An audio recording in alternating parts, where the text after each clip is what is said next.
Hello, everyone. Welcome, everyone. I think you're going to be muted, so you can't respond to me, but it's good to have you. I see lots of people joining very quickly. As usual, we'll give everyone a couple of minutes to join, so just bear with us.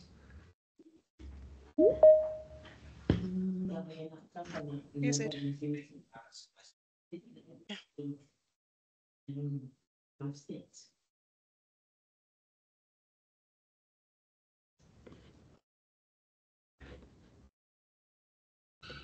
If you haven't been muted by our friendly administrator Jessica here, please do mute yourself, unless you have a question, which is awesome. But then let us know.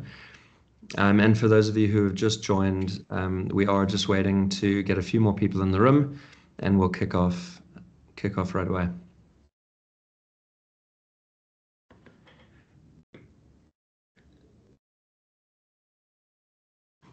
Lots of people have joined very quickly, so I'm sure we'll start soon.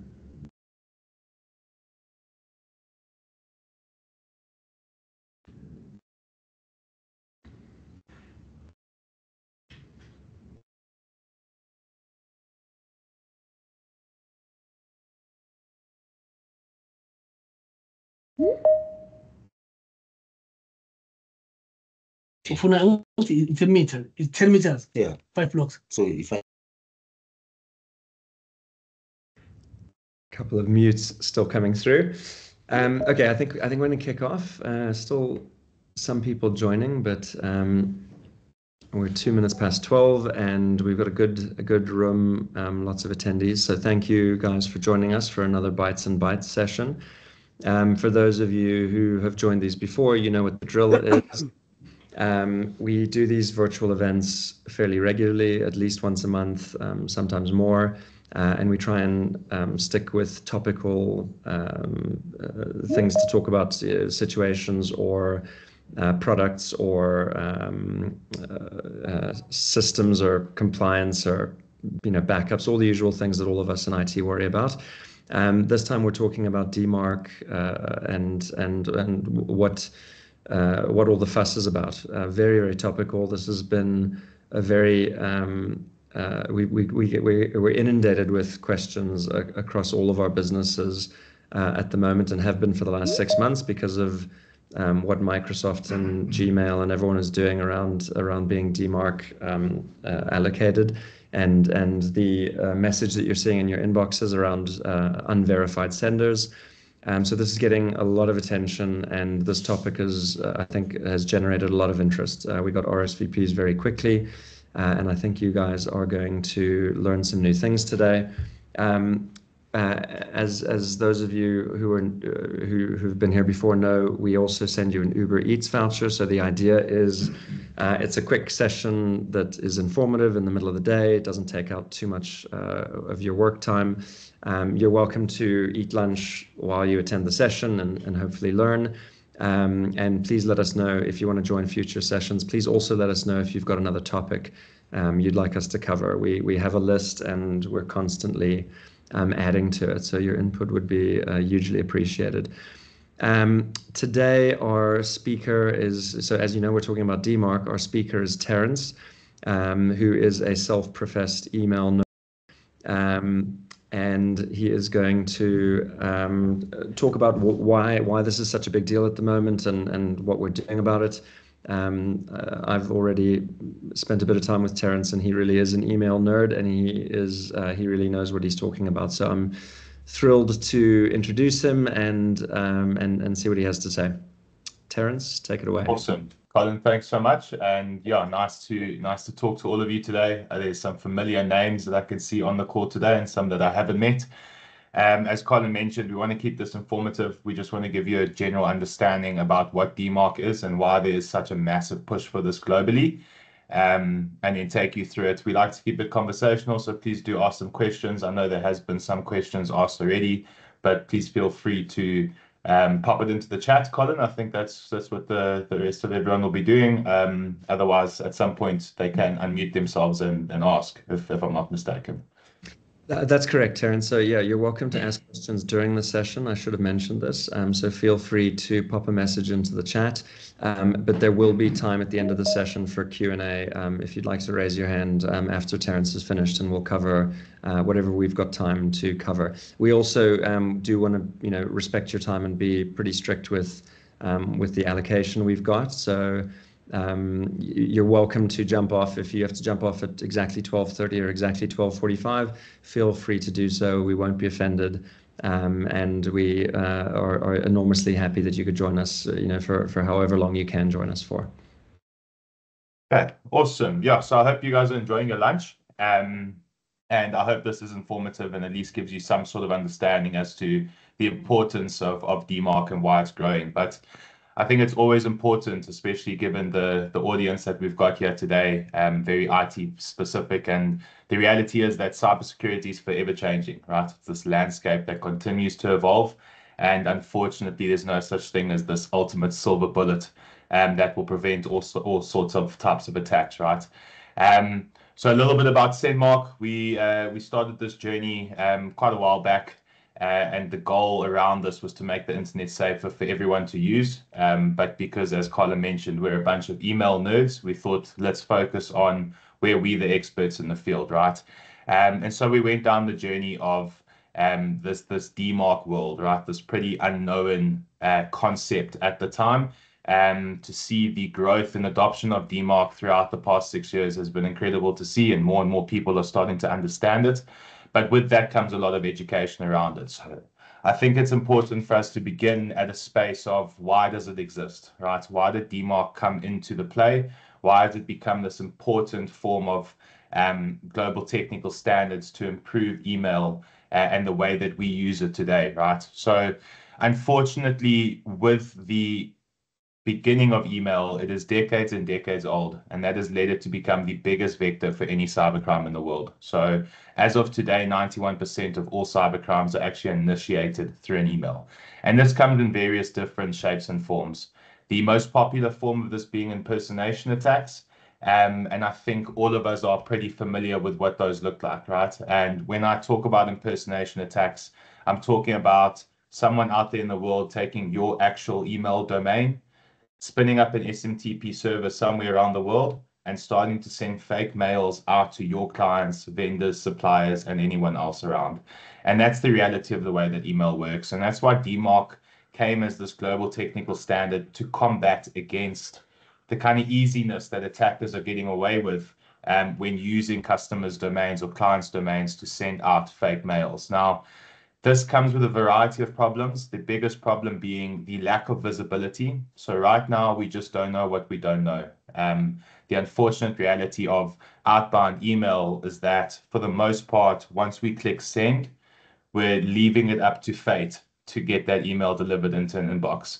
And that comes with its issues. The next issue is, by not knowing exactly what services are using your domain to send out mails, it does lead potential risks for anyone in the world to use that domain to send out these fake mails. And unfortunately, those receiving servers by design will accept those mails through the system. Even if there's SPF involved, even if DKIM is set up correctly, there is no overlying arch to authenticate those legitimate emails. And that's where DMARC becomes very, very powerful. So with the reporting system, not only does it allow us to understand the visibility of the environment in terms of what services are currently using your domain to send out mails, but it also consistently audits that environment. So as we go down this DMARC path of getting customers to a fully reject status, we are also having visibility of all the services that they currently use.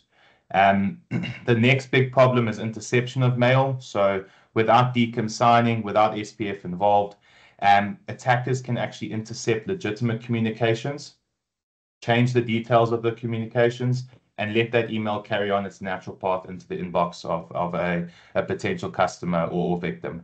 And then last but not least, I think an issue that all of us have come across in our life is email delivery issues. And the problem with that is it's a very reactive situation. If emails are failing to deliver and a lot of them are landing up in junk folders, the only way that you find out about that is if a customer or supplier emails you back explaining that your mails keep landing up in their junk folders.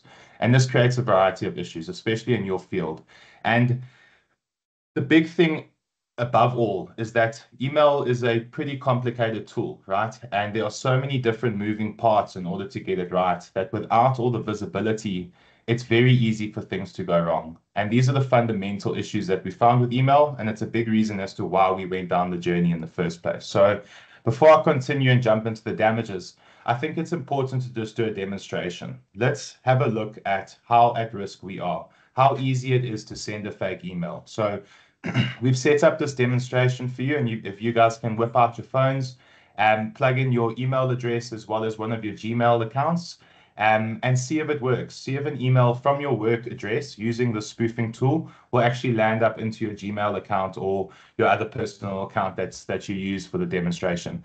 Colin, I'm going to give that about 30 seconds to 45 seconds while the team does it, and then we can jump into the damages. Thanks, Terence. Yeah, this is pretty scary, scary stuff, guys. So you can also do it obviously later on after the session, but if you want to do it right now, that'd be great. Awesome. I'll just keep this up here for another 15 or so seconds if everyone's taking a screenshot or using it on your camera on your phone. And this is the reality. So more often than not, it's widely believed that hacking and attackers are firstly geniuses in their field, and this is how they get to their customers. But the reality of spoofing and phishing is that it's extremely easy to do. You don't actually have to have a lot of technical capabilities. There are thousands and thousands of videos on YouTube teaching people how to set up SMTP servers and send fake emails out to anyone, right? Anyone in the world.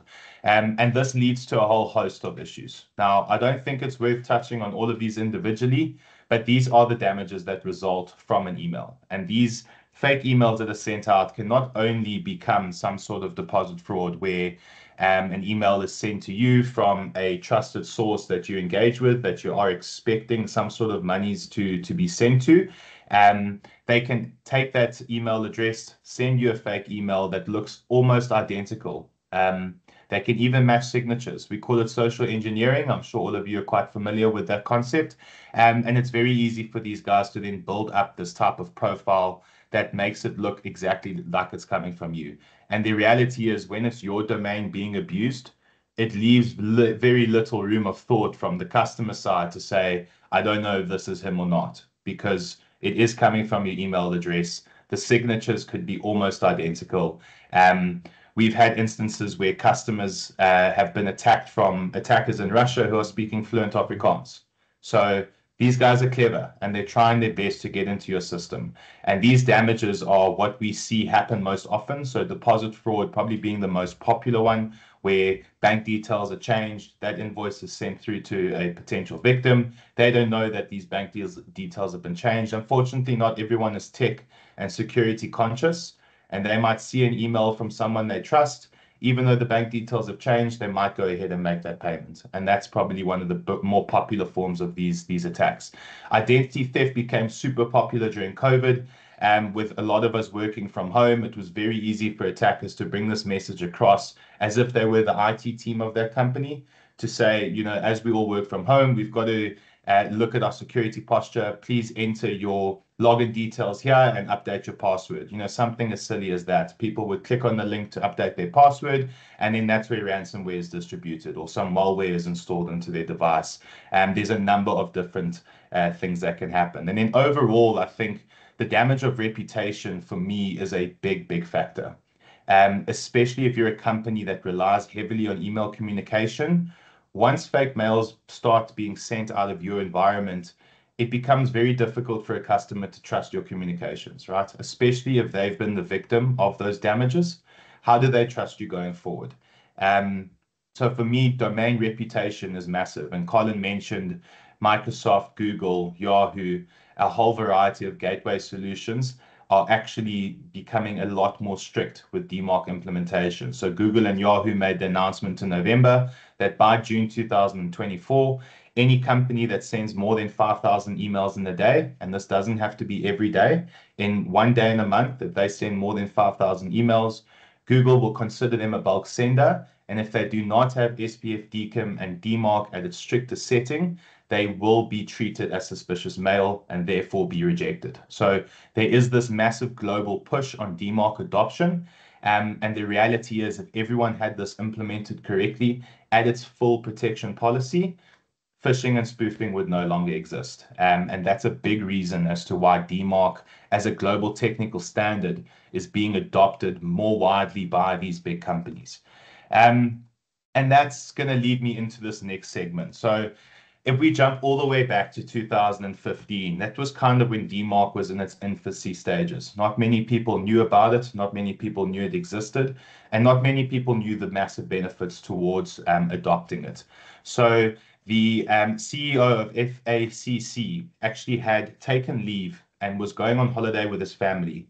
As he was about to board he boarded the plane, went on holiday, and when he came back, he was actually fired the day after he came back. What had happened in the interim of him going on holiday was an attacker had taken his exact email address, had sent an invoice to one of their junior accountants who had just started at the company. And obviously, when you're a junior accountant and you get an email from the CEO saying, I need this money, I need this payment paid urgently, I'm about to jump on a flight. I mean, these attackers knew exactly where the CEO was going. So they manipulated this mail to make it sound like there was an urgent payment that needed to be made. And this junior accountant ended up paying that payment. And when the CEO got back from his holiday, he was actually fired. And this led to this massive discussion around who was actually at fault here, right? The CEO had done nothing wrong. He simply just went on holiday. Someone had abused that. They had looked on LinkedIn or Facebook or one of the other platforms to see this gentleman was going on holiday. Saw an accountant had just started and put two and two together to go after the accountant. And this led to a loss of around, I think it was something silly like 15 million euros at that time. So massive amount of money lost. And as a result, the CEO was fired from that company. And this isn't just relevant to overseas, right? South Africa actually has the third highest number of cybercrimes in the world. And for a country as small as we are in the greatest scheme of different country sizes, we are right up there with cybercrime. So SA Winemaker lost 10 million rand. The South African and Swiss Trust, over $700,000 was stolen. And then our banks typically have lost around $2.3 billion to cybercrimes. And a lot of these generating straight through fake emails. So SA Winemaker was a very, very similar concept to what happened with FACC. And they ended up losing 10 million rand to a email phishing attack. So as I mentioned, South Africa does have the third highest number of cybercrimes in the world. We on average lose about 2.2 billion rand per year to cyber criminals. And this is not insignificant, right? The most important factor around this is that we're a technologically advanced country, if that makes any sense to any of you. But we're fantastic at what we do. We've got a wide variety of amazing technology products, right? We are above and beyond in terms of the African market and what we're doing, but that also leads you to become a prime candidate for these attackers to come and attack you. And that's exactly what we're seeing on a day in and day out basis. So having said all of this, I think it's important just to understand, I don't know if any of you have tried the spoof mail demonstration yet. If you have, you can just give a thumbs up if it worked. We will leave the Q&As if anyone has further questions as to how exactly it does work. But in very, very simple terms, as I mentioned before, what attackers can do is just set up an SMTP server somewhere in the world and start sending fake emails to your customers, your employees, and suppliers. And the reality of the situation is they don't know, and Colin, I'll use you as the example here. They don't know if it's Colin on the left who's sending a legitimate communication to them, or if it's the attacking Colin on the right sending illegitimate communications to them, right? An employee, customer, or supplier is going to interact with the mail based on what he or she is seeing.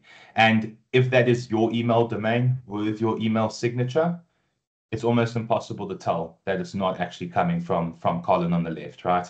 And that's the scary thing of the way that email was designed. The fundamental flaw, but DMARC is the solution to that flaw in terms of outbound email security.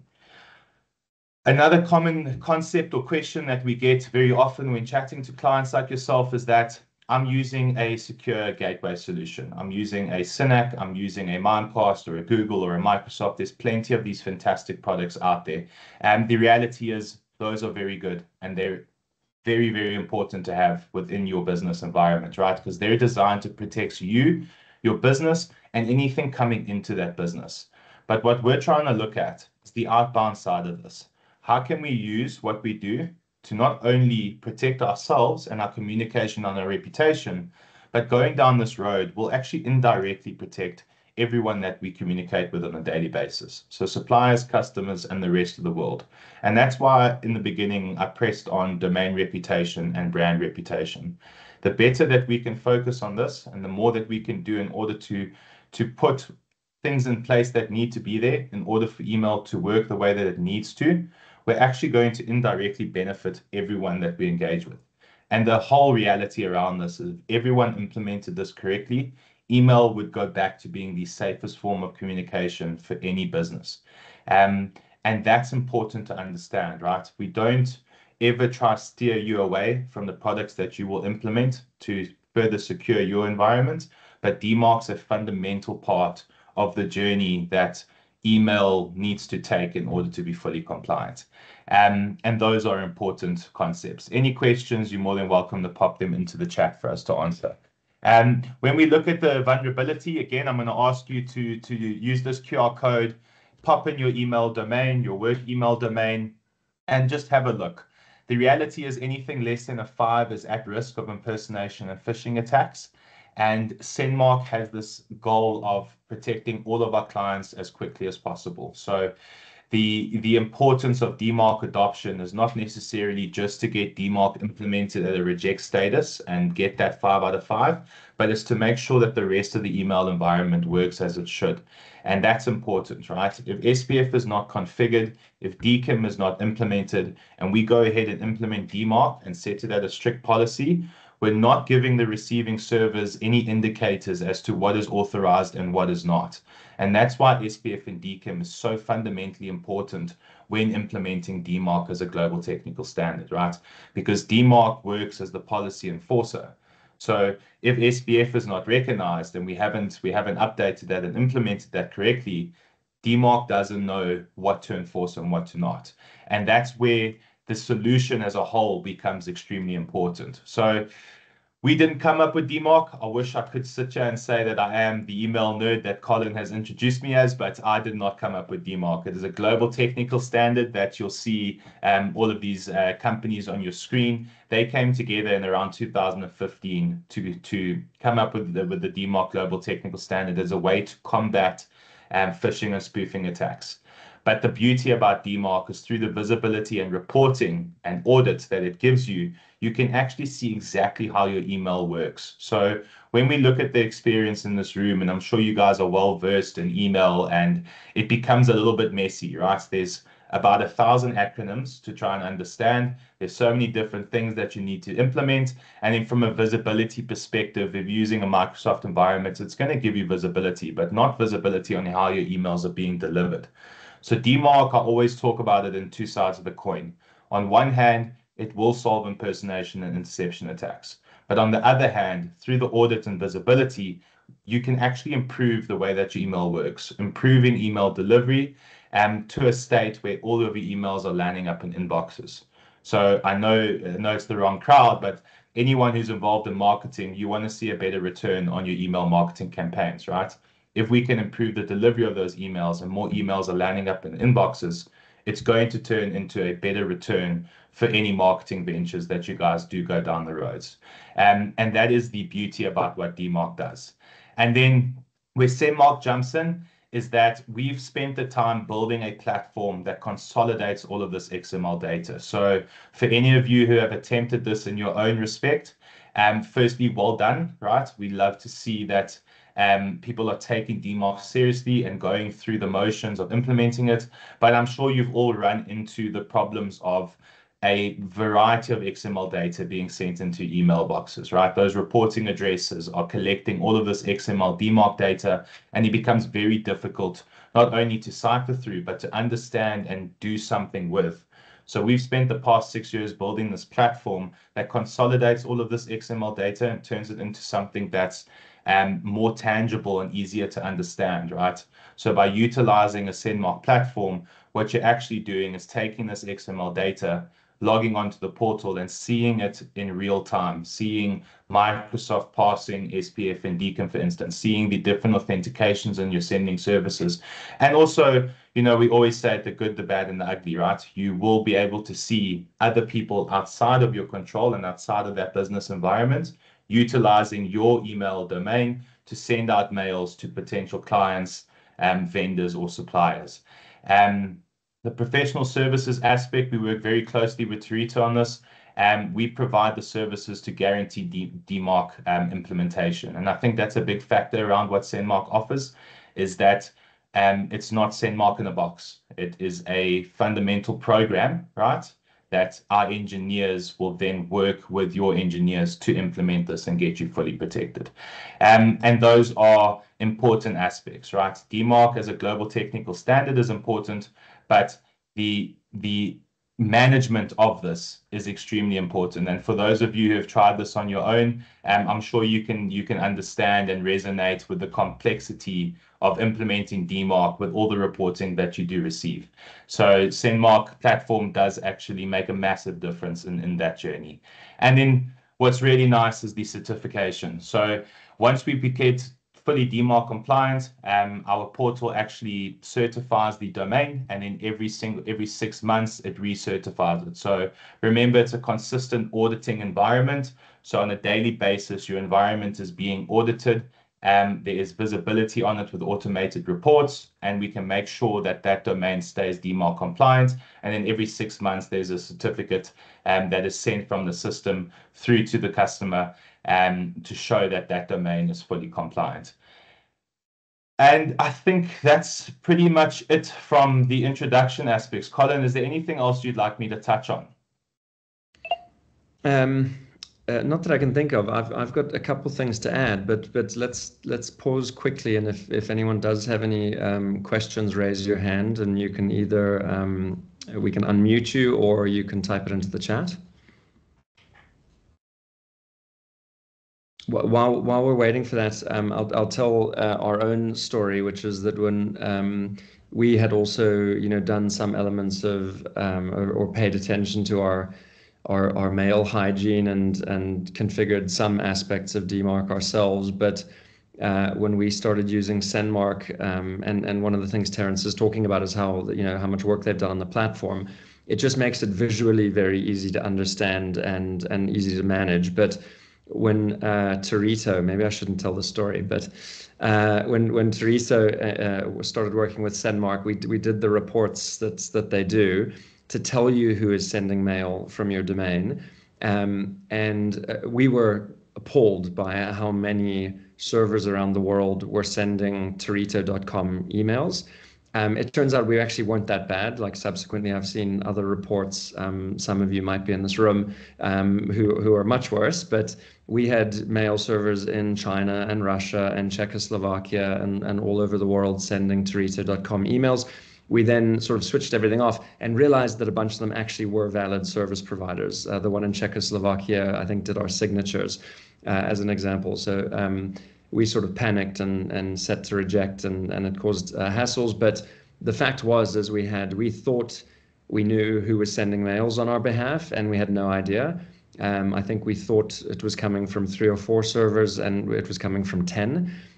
We've subsequently worked with Sendmarc on other huge organizations, and we've had situations where there are 50 or 60 mail servers around the world sending mail on behalf of a domain, and a huge chunk of them, and it might be one mail in 3 months' time, but if it's a hacker or a fraudster, that's one email too many.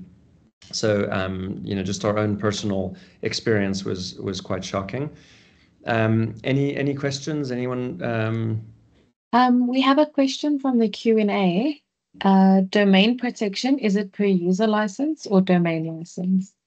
It is on a per user basis, yeah. in categories, right? Yes. Yeah.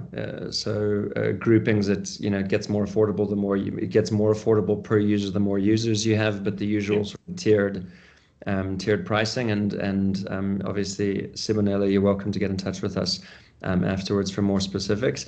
The second thing I wanted to mention is we get asked a lot to help with cyber insurance, compliance, governance, which we often can't help with because it's got to be driven by the company themselves. But this and the certificate as well is increasingly being asked for. I've recently seen a cyber insurance questionnaire which asks if the company is fully, DMARC compliant.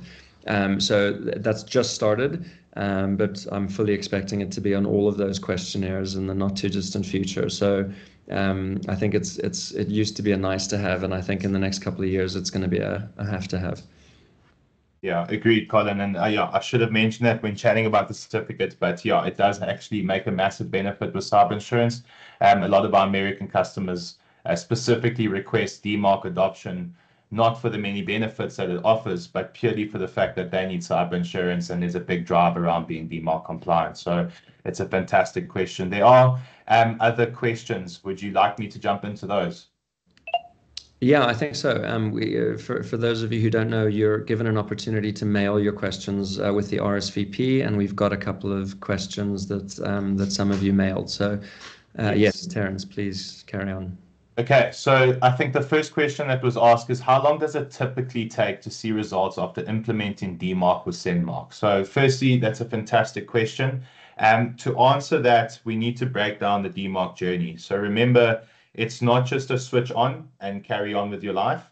We have to get visibility of that environment, authenticate the legitimate services, so that when we do switch on the DMARC policy to reject, that it's only rejecting unauthenticated services. So again, using Colin as the example with that company that did sign their signatures, when we set that policy to reject without identifying that sending source as a legitimate sending source, it started rejecting that legitimate mail and communication. So again, it becomes very important to run through the motions, but we actually have a 90-day guarantee of DMARC implementation. So if we can't get you fully protected in 90 days, we'll actually pay you your money back. And I promise you it'll be the last time that Colin invites me to a Bits and Bytes webinar if we were the type of company that was paying clients their money back. So we have a 90-day guarantee to get you fully protected. Our implementation time is actually down to around 51 days. So our engineers are extremely good at what they do. When we talk about seeing results, immediately is the correct answer. As soon as we go through the motions, as soon as we implement that reject policy, the results are immediate.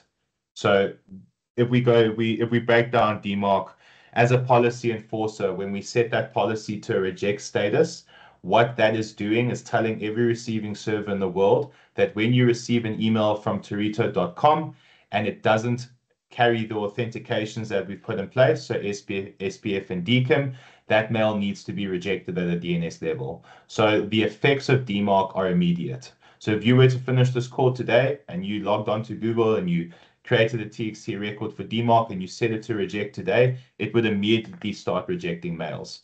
But without the visibility, you won't know what you're rejecting, right? And that's where the platform becomes extremely important. I hope that answers your question. If you have any more questions around that, happy to continue the conversation and answer those. And the second one we got here was, how does Sendmarc handle updates and changes in DMARC standard? So it's a fantastic question, right? Because we're a DMARC vendor, because we focus on DMARC specifically, we're always kind of a step ahead when it comes to the DMARC standard. So as a global technical standard, there's not many more updates in terms of the policy and enforcements. There is a stage of them removing forensic reporting, for instance, but that's not going to affect the protection of DMARC. So as a whole, implementing DMARC as a global technical standard, for the most part, isn't going to change in the foreseeable future. But as with any business, we're pretty agile. And as DMARC standards improve, as different versions of it are in place, we'll be ahead of the game, understanding those. And then This is probably my favorite question above all, and I think it resonates so much in the conversation that we had leading up to this, is what is the difference between a DIY approach and using a tool like Sendmarc? And firstly, to anyone attempting DMARC and a DIY approach, I take my hat off to you. Well done. Like I said, 4 million different acronyms when it comes to email security. So which one do we focus on and how do we implement it, right? The biggest differentiator in a DIY approach versus Sendmarc is not only the guarantee of getting to reject and the increased visibility using the reporting system, but it's also time and effort. For any person attempting this themselves with the reporting addresses, trying to understand that variety of information, not only is it going to take away time from everything else you've got to do, it becomes pretty meticulous in the way that you've got to understand it, right? You've got to look at every single XML report that is sent out. And to help you understand that, for every individual mail that is sent, 5 XML reports are sent back. So you can imagine, we'll just take 100 emails, for instance. 100 emails are sent in a day. You are receiving 500 reports that you've got to look through individually to understand the SPF configuration, the DKIM signing keys. Was this authenticated? What service did it come from? Because every XML report is sent individually, you've got to then sit and match IP addresses and match different services and start to understand the authentication of these different services. Whereas with the platform we built, to what Colin was saying earlier, it's tangible. It consolidates all this information into a very easy to understand platform. So even with no technical experience, you can log onto the platform and you'll very clearly see Microsoft is passing SPF and DKIM. We've got stuff coming out of SendGrid. There's a mail coming from Korea Telecom. You may laugh, but we see plenty of mails coming out of telecommunication companies. And more often than not, those are not legit, right? If you're a company like Turrito and you've got Korean telecommunications sending 1,000 emails a day from Turrito.com, it starts to look a little bit suspicious, right? It's very, very clear indication that it is an attack. And the benefit with the reporting is that not only is it automated, once you log into the dashboard, you can look through each individual IP address and understand exactly the route of where that mail first came from. So that's important for understanding. And then going back to the visibility of once we're fully implemented, there still needs to be visibility. Because let's say, for instance, you get fully to a DMARC policy of reject, and then shadow IT exists, and someone in marketing tries to add on a new service without telling you, and they go ahead and start sending mails. If you're using Sendmarc, you'll be notified immediately that compliance has dropped and that there's a new service sending mail, and then the team goes and works on that. But if you're doing it a DIY approach, again, it's all about time. How long before you understand that someone's done something, right? And how many of those mails would have been rejected? We've had instances with clients that we've met who have actually done the DMARC journey themselves. And again, I always applaud that. It's fantastic. They set it to a reject policy, and then they remove the reporting addresses. Because in their mind, Google told them that I put this in, I set it to reject, and everything's good to go. So they remove the reporting addresses because they're trying to remove the noise. We had a client who jumped onto our POC, went on to reporting with us, and what we found is in the 2-week span, 250,000 Salesforce emails were fully rejected because Salesforce hadn't been implemented as one of their authorized sending services. So you can imagine the panic once you see that 250,000 emails are being rejected. And what I found so interesting in that session is that he said to me, my sales team hasn't complained about this once. Why wouldn't they understand and complain about it? And I said, well, the data is in the DMARC data. It's not like a typical bounce back that you get with email where you get a reply from Microsoft or the like saying, this email failed to deliver. It would have been sent in that DMARC data that he had switched off because of all the noise, right? So the visibility is so impactful and can really guide you in terms of what needs to be done in the environment, right? You could have been using a company like SendGrid for the last 3 years, but haven't properly authenticated it. It's going to give, especially the audience that I'm speaking to today, the visibility is powerful in what you can do with it, right? Not only implementing DMARC protection, but just improving the way that your email works as a whole is massively important. Thanks, Terence. We're getting close to time, but we do have one more from Michael. Are the South African ISPs on board with this? Telkom, MWeb, AfriHost, etc. So it's a great question. They haven't publicly announced the drive like Google and Yahoo have, if that's the question you're asking. But in terms of adhering to DMARC as a global technical standard, absolutely. Right now, around 98% of every receiving server in the world is actively listening and reporting on DMARC, with about 2%, the remaining 2% being very old on-prem solutions that existed before DMARC was even a thought.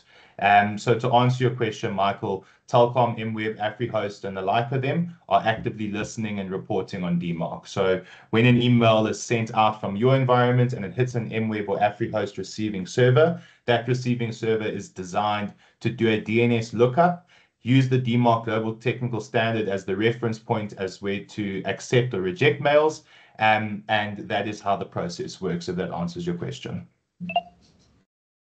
Thank you, Terence. I think that was great. And thank you, everyone who sent questions or asked questions in the session. We are running out of time. And like I said, we want to respect everyone's time. We want to keep these sessions short and sweet. Terence, thank you very much. That was awesome. Such a pleasure. I knew quite a lot about DMARC, but I learned more today. And I'm hoping everyone else in the room got some level of value out of this. And like I said, if you've got other ideas, other sessions you want us, topics you want us to cover, please shout. Thank you, everyone, and see you next time. Thanks, guys. Thank you. Thanks, cheers, guys. Thanks, cheers. Thanks. Bye.